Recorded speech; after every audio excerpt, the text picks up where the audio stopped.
I worked at a small startup for about 9 months in 2021, and there is 1 month of that 9 I do not talk about with anyone who was not there. The company was small enough that the entire operation ran out of a single rented office space.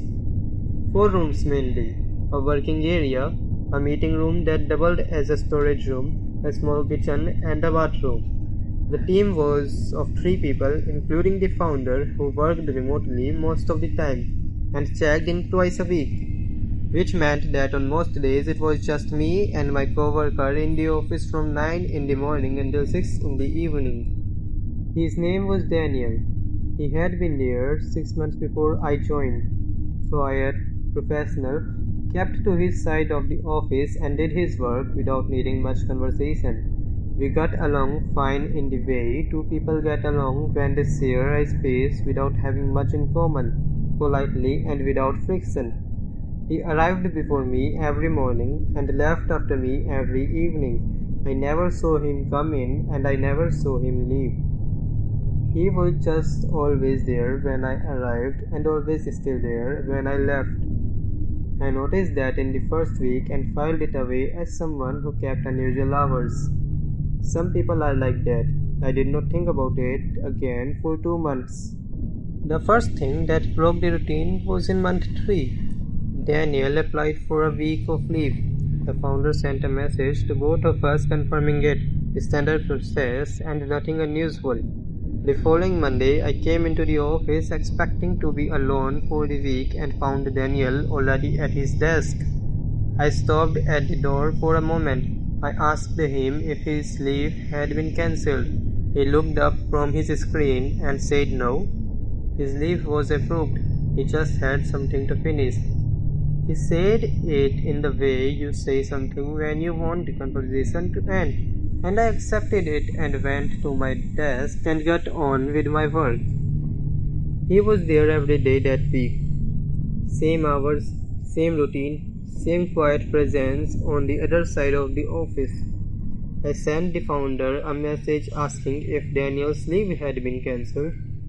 The founder said no. As far as he knew, Daniel was off that week and had been since Monday. I looked across the office at Daniel sitting at his desk and did not reply to that message. I asked him if his leave had been cancelled. He looked up from his screen and said no. His leave was approved. He just had something to finish. He said it the way you say something when you want the conversation to end, and I accepted it and went to my desk and got on with my work. He was there every day that week. Same hours, same routine, and same quiet presence on the other side of the office. I sent the founder a message asking if Daniel's leave had been cancelled. The founder said no. As far as he knew, Daniel was off that week and had been since Monday. I looked across the office at Daniel sitting at his desk and did not reply to that message. I did not bring it up with Daniel again. I told myself there was a miscommunication somewhere in the system, that the founder had the wrong information, that Daniel had a reason for coming in during his approved leave. That was none of my business. People do that sometimes. Take approved leaves and then come in anyway because they cannot switch off. I gave it that explanation and moved on. But I started paying attention differently after that week. Not obviously, just noticing things I had walked past without registering before.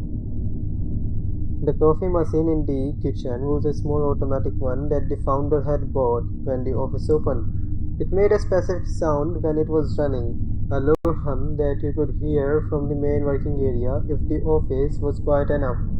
I started noticing that the sound was never present in the morning before I arrived, but was always running by the time I got in. Even on the days I came in early, I had assumed Daniel made the coffee when he arrived. That was the logical explanation. One morning, I came in 40 minutes earlier than usual without telling anyone. The office was quiet when I unlocked the door.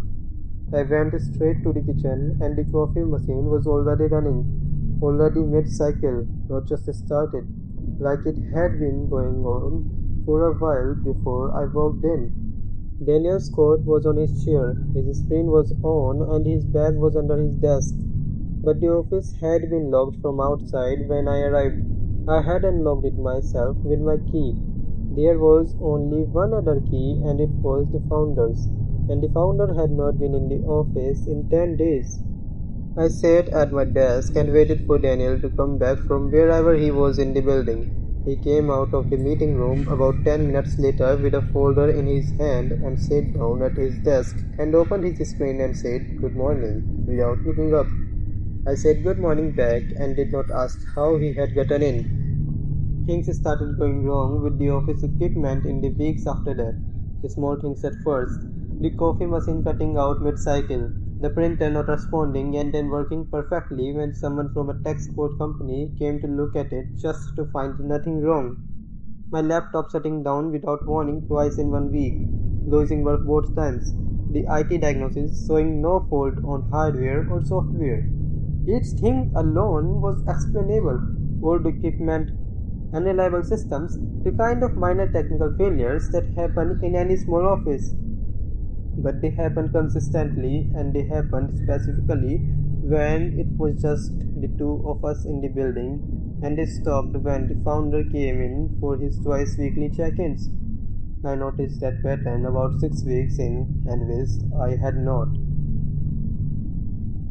The clearest moment happened on a Thursday afternoon in month 7. The founder had confirmed he was coming in that day, but had sent a message at noon saying he was running late and would not make it until the following morning.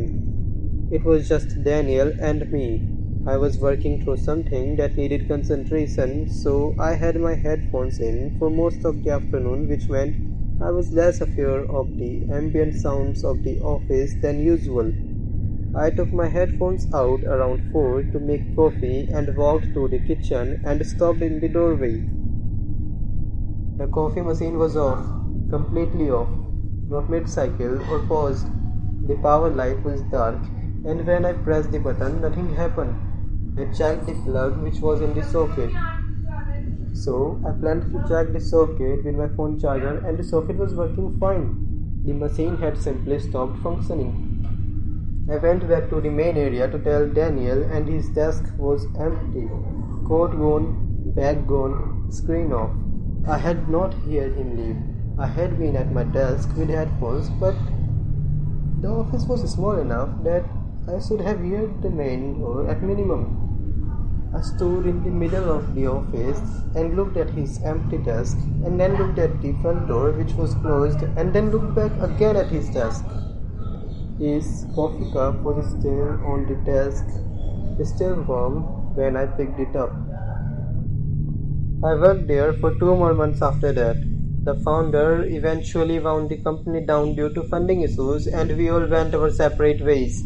I never had a direct conversation with Daniel about any of it. He remained polite and professional until the last day, and I remained the same, and we both pretended that 9 months of small inconsistent wrongness had not happened. On the last day, I arrived to find him already there as always. We packed up our respective desks. At 6 o'clock, I picked up my bag and said goodbye, and he nodded and said take care, and I walked out of the front door. I looked back through the window from the street, the way you do on a last day somewhere. His desk was already empty, completely clear. Coat, bag, and everything was gone. In the 30 seconds between me walking out of the front door and turning to look back through the window, Daniel had picked up and disappeared without me hearing the door open or close. I stood on the street and looked at the empty office for a moment. Then I walked to the bus stop and did not look back again. I have thought about Daniel a reasonable number of times since then, about the leave week when the founder said he was off, but he was there every day, about the locked office and the already running coffee machine, about the warm cup on empty desk. I do not have an explanation that works for all of it at once. The individual pieces have individual explanations, but all of it together points somewhere that I have not been able to name clearly in 4 years of occasionally trying.